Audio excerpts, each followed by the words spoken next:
So hi! Welcome and welcome back to my YouTube channel, and for today's tutorial, ituturo ko sa inyo kung paano nga ba i-adjust ang text size sa ating TikTok app. But first, kindly subscribe to my channel and don't forget to hit the subscribe button and the bell to notify you for my new updates. And if you want to learn more, just keep on watching and let's start. So ayan guys, for today's video, i-open lang natin ang ating TikTok app. Then after yan guys, pumunta na tayo sa pinakang profile or timeline ng ating TikTok app. So dito sa pinakang profile guys, i-tap nyo lang yung 3 horizontal lines na nandito sa upper right corner. And then may magpo-pop up na option. So ang tatap naman natin dito is yung settings and privacy. So dito naman sa settings and privacy guys, i-scroll up lang natin. And then hanapin nyo dito sa pinakang lower part yung accessibility, then i-tap lang natin.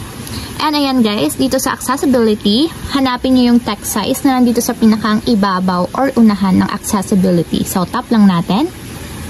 And dito guys, pwede nyo nang i-adjust yung ating text size. So ang gagawin nyo lang para ma-adjust is i-drag lang natin yung text size. Katulad nito. And kung makikita nyo naman, kapag dinadrag ko siya papunta sa may right, lumalaki yung size niya. And kapag dinadrag ko naman siya papunta sa left, lumiliit naman siya. So, ganito lang yung pag-adjust nyo guys. And depende sa inyo kung anong size ba yung gusto niyo. So, for example is ganito na lang.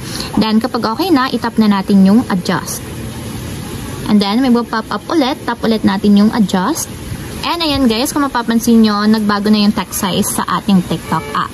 So, ayan lang guys, gano'n lang kasimple kung paano nga ba mag-adjust or i-adjust ang text size sa ating TikTok.